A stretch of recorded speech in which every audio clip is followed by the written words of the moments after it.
0세부터 100세까지 모두 다 책 읽는 다올 책 사랑방입니다. 별을 보는 아이, 천체 물리학자 닐 디그레스 타이슨의 우주여행 들려드릴게요. 출판사 함께 자람. 닐 디그레스 타이슨은 어떤 사람인지 잠깐 살펴봐요. 닐 디그레스 타이슨은 1958년 뉴욕 맨하튼에서 태어났어요. 푸에르토리코 출신인 닐의 어머니는 새 아이를 키운 뒤 노인학 석사학위를 받아 보건복지부에서 일했죠. 흑인인 닐의 아버지는 뉴욕시에서 일하는 사회학자로 민권 운동가로 활동했습니다. 닐의 중간 이름인 디그레스는 독립전쟁에서 미국을 위해 싸우다 카브리해에서 감옥살이를 한 프랑스 제독의 이름에서 따왔습니다. 카브리해의 섬에서 자란 할머니는 닐의 가족들과 함께 살면서 끊임없이 교육의 중요성을 강조했어요. 닐 디그레스 타이슨은 17살 때까지 주로 브롱크스에서 살았어요. 닐은 명문인 브롱크스 과학고등학교를 졸업한 뒤 하버드 대학교에서 물리학 학사학위를, 텍사스 대학교에서 천문학 석사학위를, 컬럼비아 대학교에서 천체 물리학 박사학위를 받았어요. 그 뒤 19개의 대학교에서 명예박사 학위를 받았죠. 1994년 닐 디그레스 타이슨은 미국 자연사박물관 부설 헤이든 천문관의 과학자 직원으로 들어갔고 1996년 최연소 나이로 관장이 되었어요. 그곳에서 우주에 대해 연구를 계속하면서 훌륭한 강연자로 이름이 널리 알려졌죠. 많은 업적들 가운데 특히 닐 디그레스 타이슨은 미국 항공 우주산업과 탐사계획을 수립하는 대통령 직속위원회에서 2차례 일했고요. 또 2014년 자신의 우상이었던 칼 세이건 교수의 전설적인 다큐멘터리 코스모스의 후속작에 해설자로 출연했으며 최초의 과학 토크쇼 스타토크를 진행하고 있어요. 닐 디그레스 타이슨은 현재 가족과 함께 맨하튼에서 살면서 수백만 명의 팔로워들과 트위터로 소통하고 있죠. 언제나 벽, 무늬, 넥타이와 조끼를 입고 다니는데 이런 옷차림은 닐에게 우주를 입은 것 같은 느낌을 준다고 하네요. 그리고 닐은 중학생 때 만들었던 토성 모양의 스탠드를 아직도 사용하고 있다고 합니다. 삶에서도 우주에서도 위를 쳐다보는 것은 언제나 가장 멋진 일입니다. 우주의 신비를 전하는 유쾌한 천체 물리학자 닐 디그레스 타이슨 이야기 함께 들어봐요. 누구나 하루에 한 번은 무언가에 마음을 빼앗겨야 합니다. 닐 디그레스 타이슨, 별을 보는 아이, 천체 물리학자 닐 디그레스 타이슨의 우주여행 속으로. 캐슬린 크럴, 폴 브루어 글, 프랭크 모리슨 그림, 양진이 옮김, 출판사 함께 자람. 우주는 과학자들이 빅뱅이라고 부르는 대폭발과 함께 시작됐어요. 수백만 년의 어둠이 지난 뒤 엄청난 밝기의 점들이 지글거리며 뭉쳐졌어요. 어떤 점은 너무 커져서 꽝 하고 폭발하며 사방으로 우주먼지를 내뿜었어요. 우주먼지에는 여러 가지 모양과 무늬를 가진 행성들과 우주 전체를 만드는데 필요한 물질들이 들어있었죠. 뉴욕에 있는 헤디는 천문관의 하늘극장은 약 138억 년 전으로 우리를 데려다줘요. 둥근 천장에서는 빅뱅으로 생겨낸 행성과 별자리들이 검은 잉크 같은 우주를 배경으로 반짝거렸어요. 9살 닐 디그레스 타이슨은 그렇게 많은 별을 본 적이 없었어요. 브롱크스에 있는 닐의 아파트에서는 밤하늘의 별이 고작 12개 정도밖에 보이지 않았거든요. 그런데 닐의 머리 위로 진짜라고 하기엔 너무나 많은 수백만 개의 별들이 빛나고 있었어요. 이것은 속임수일까요? 아니면 장난일까요? 믿기지 않았지만 불이 켜졌을 때 닐의 머릿속에서 생각이 폭발하기 시작했어요. 닐은 그저 우주가 나를 불렀어 라고만 말했어요. 그리고 이제 더 이상 이전의 닐이 아니었어요. 별의 마음을 빼앗겨버린 닐은 틈만 나면 밤하늘을 올려다봤어요. 닐은 스카이뷰라는 이름의 아파트에 살았지만 밤하늘 경치는 그다지 좋지 못했어요. 도시의 불빛들이 너무나 밝아 별들이 잘 보이지 않았기 때문이에요. 친한 친구인 필립이 닐에게 만원경을 빌려줬어요. 닐은 만원경으로 허드슨 강 위에 뜬 달 표면의 모습을 자세히 보았어요. 분화구와 그림자가 있는 빛나는 달을요. 달이 살아있어. 닐은 신기해하며 말했어요. 도시의 불빛들에서 멀리 떨어진 시골로 가족 여행을 갔을 때 닐은 더 많은 별을 볼 수 있었어요. 확실히 시골의 밤하늘은 헤이든 천문관에서 본 것과 똑같았어요. 정말이었어요. 놀라우리만큼 눈부신 밤하늘의 아름다움과 아직 풀리지 않은 신비가 닐의 마음을 사로잡았어요. 닐은 완전히 새로운 목표가 생겼어요. 야구 선수가 되겠다는 꿈은 버렸어요. 이제 닐의 꿈은 천체 물리학자가 되는 거예요. 우주를 연구하는 과학자 말이에요. 닐의 부모님은 과학자도 아니고 부자도 아니었지만 있는 힘껏 아들을 뒷바라지했어요. 닐의 12번째 생일날 부모님은 닐에게 천체 만원경을 선물했어요. 닐은 이 만원경으로 스카이뷰 아파트 20층 옥상에서 눈부시게 아름다운 밤하늘을 관찰했어요. 부모님은 또한 닐이 만원경으로 보고 있는 것에 대해 배울 수 있도록 서점에 있는 과학책들을 모두 사주었어요. 닐은 학교 친구들 가운데 책을 가장 많이 가진 아이가 되었어요. 별에 관한 닐의 지식이 폭발적으로 늘기 시작했죠. 닐은 배우면 배울수록 더 많이 알고 싶어졌어요. 그러려면 더 크고 성능 좋은 천체 망원경이 필요했어요. 하지만 그런 망원경은 부모님이 사주기엔 값이 너무 비쌌어요. 닐은 스스로 문제를 해결했어요. 돈을 받고 이웃집 개들을 산책시켜 주기로 한 거예요.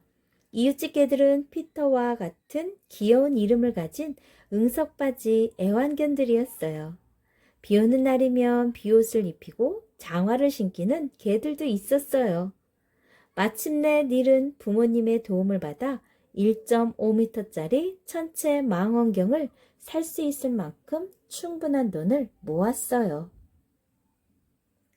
닐은 다시 아파트 옥상으로 올라갔어요. 닐이 옥상에 있는 걸 본 사람들은 종종 겁을 먹었어요. 저 흑인 아이가 옥상에서 뭘 하고 있는 거지? 기다란 만원경은 진짜 총이 아닐까? 사람들은 경찰을 부르기도 했어요. 혹시 흉기를 가진 강도가 아닐까? 닐은 이 문제도 스스로 해결했어요. 신고를 받고 온 경찰관들에게 닐은 자신의 만원경으로 밤하늘을 보여주었어요. 검은 비단에 고운 설탕가루를 뿌려놓은 듯 반짝거리는 별들을 말이에요. 닐은 자신이 가장 좋아하는 토성을 손가락으로 가리켜 보이기도 했어요. 토성은 닐의 마음을 완전히 사로잡았어요. 수십 개의 위성과 놀랄 만큼 아름답고 정교한 고리가 있는 토성은 닐이 여태껏 본 것들 중에서 가장 멋졌죠. 경찰관들은 번번이 닐에게 설득당하곤 했어요. 닐은 다른 사람들까지도 별에 빠지게 만들었어요. 닐은 학교에서 공부하는 걸 좋아했어요. 하지만 모든 선생님이 닐을 좋아하지는 않았어요. 어떤 선생님은 닐의 엄마에게 아드님이 너무 크게 웃더군요 라고 말했어요. 선생님들은 닐의 성적표에 수업에 집중하기보다 친구들과 이야기하는데 더 많은 시간을 보냄이라고 나무라듯 적었어요. 하지만 6학년 담임선생님은 닐에게 남다른 점을 발견했어요. 닐이 낸 독후감들이 모두 천문학과 관련이 있었거든요. 담임선생님은 닐에게 헤이든 천문관에서 열리는 청소년을 위한 고급 천문학 광자에 대해 얘기해 주었어요.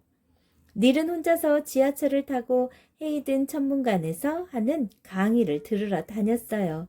수강생들 가운데 닐이 가장 어릴 때도 많았고 내용을 이해할 수 없는 강의도 있었어요. 하지만 닐은 포기하지 않고 더욱더 많은 것을 배우려고 노력했어요.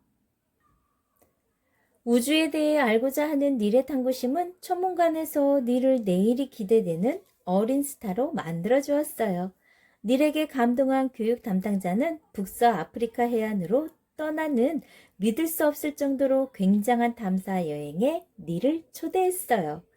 커다란 여객선은 계기일식 현상을 관찰하기 위해 떠다니는 실험실로 바뀌었어요. 유명한 우주 비행사들과 공상과학 소설가들을 비롯한 2,000명의 과학자들과 관찰자들이 2주간의 탐사 여행을 하고 있었거든요. 아끼는 천체만원경을 꼭 끌어안은 14살 닐은 배 안에서 가장 어린 과학자였어요. 전문 과학자들과 함께 일시현상을 관찰하고 연구하면서 닐은 자신이 과학계의 슈퍼 영웅처럼 느껴졌어요. 관찰을 마치고 집으로 돌아오는 길에 닐은 댄스 경연대회에서 우승하고 토성에 대한 풍부한 지식 덕분에 상식 퀴즈 대회에서도 우승하며 첫 탐사 여행을 멋지게 마쳤어요. 어려운 시험에 합격하여 닐은 브롱크스 과학고등학교에 들어갔어요. 닐은 과학경진대회에서 상을 받고 사이언티픽 아메리칸이라는 수준 높은 과학 잡지를 보는 머리 좋은 괴짜였어요. 실험실에서는 실험을 망치지 않으려고 노력했고 물리학 수업에서는 우주에 대해 알아갔어요. 닐이 오로지 과학에만 관심을 보인 것은 아니었어요. 닐은 발레에서부터 사교 댄스에 이르기까지 춤 실력이 뛰어났고 레슬링부의 주장이었어요. 심지어 레슬링 시합에서 이기기 위해 물리학 지식을 활용하기도 했죠.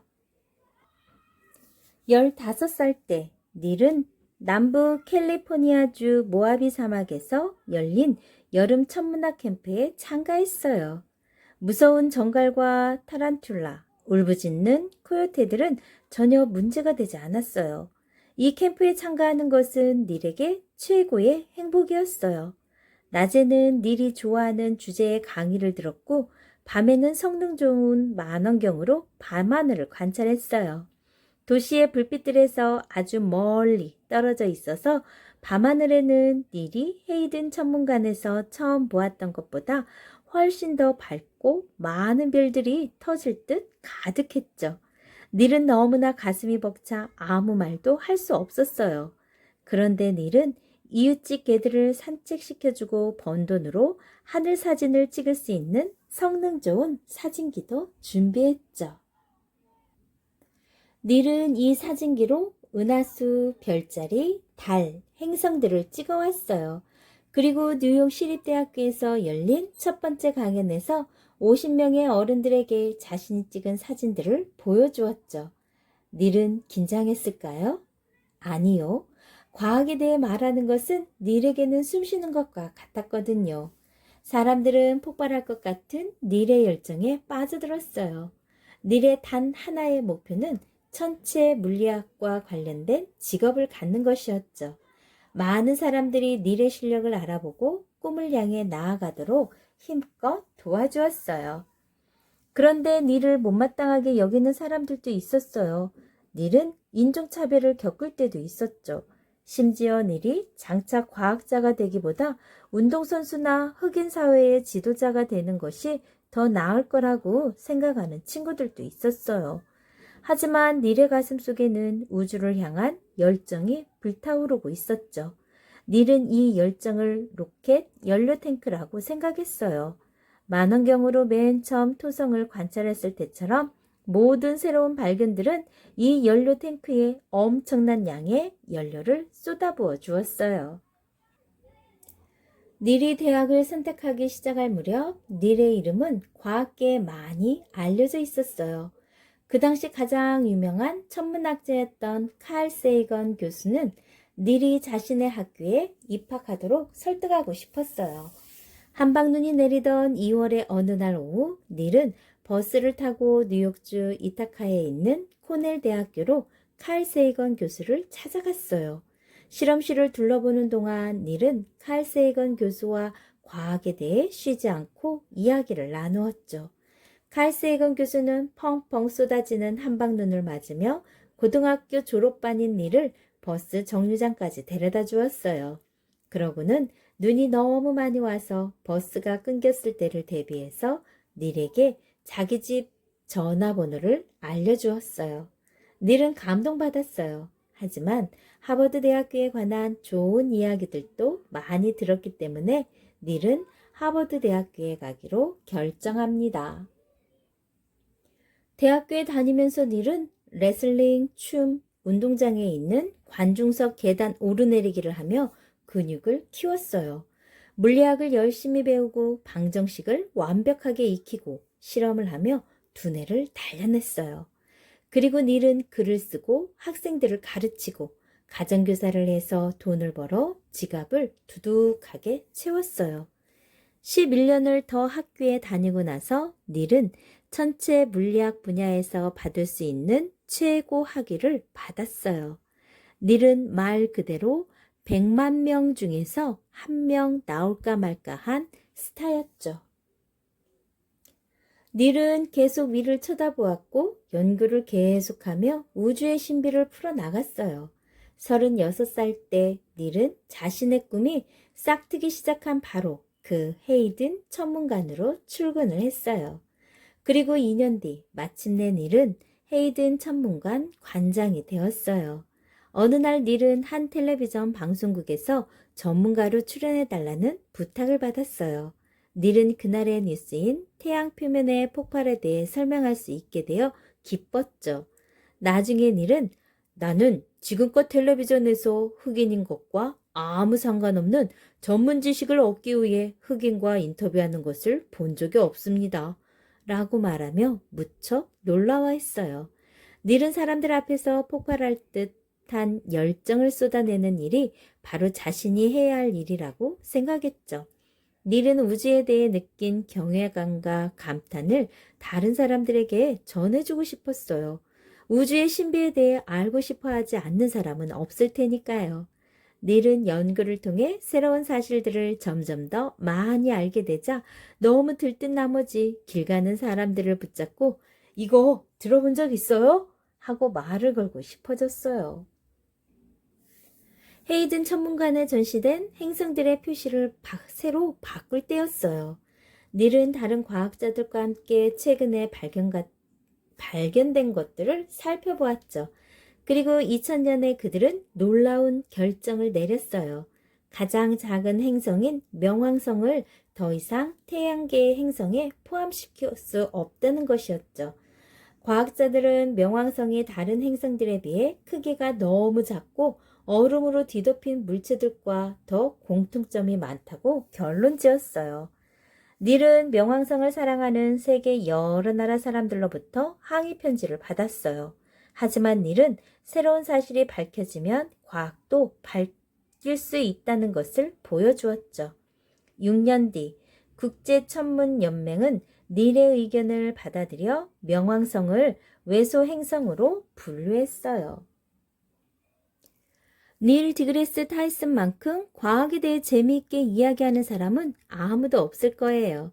흥미로운 사실들이 연달아 폭발하듯 쏟아져 나오거든요. 닐은 손을 흔들고 손가락으로 딱딱 소리를 내기도 해요. 사람들은 웃음을 터뜨리고 때때로 함성을 지르기도 하죠. 방정식은 대단히 멋져요. 우주는 아주 재밌어요. 어떤 방정식은 닐을 안개처럼 흐릿하게 만들어요.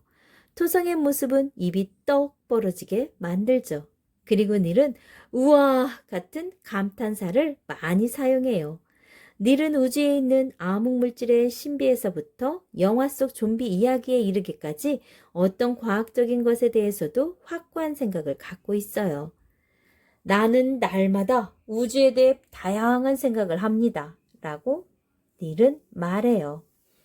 닐은 100개도 넘는 별 무늬 넥타이들 가운데 하나를 메고 사람들 앞에서 과학에 대해 재미있게 이야기하는 것이 너무나 즐거워요. 닐은 또한 신문이나 잡지에 글을 쓰고 책을 내고 트위터를 하고 텔레비전 방송을 진행하는 일에도 힘을 쏟고 있어요. 과학계에서 중요한 인물이 된 뒤에도 닐은 어린 시절 별들이 가득한 둥근 천장 아래서 마음을 온통 빼앗겼던 기억을 잊지 않았어요. 닐은 가끔씩 도시에서 멀리 떨어진 외진 곳에서 별을 보면 생각해요. 헤이든 천문관이랑 똑같이 보인다고요. 그리고 밖으로 나갈 때면 닐은 여전히 위를 쳐다봐요. 나는 앞으로도 계속 위를 쳐다볼 거예요. 삶에서도 우주에서도 위를 쳐다보는 것은 언제나 가장 멋진 일이니까요. 명왕성을 외소행성으로 만들어버린 닐 디그레스 타이슨. 여러분 어땠나요?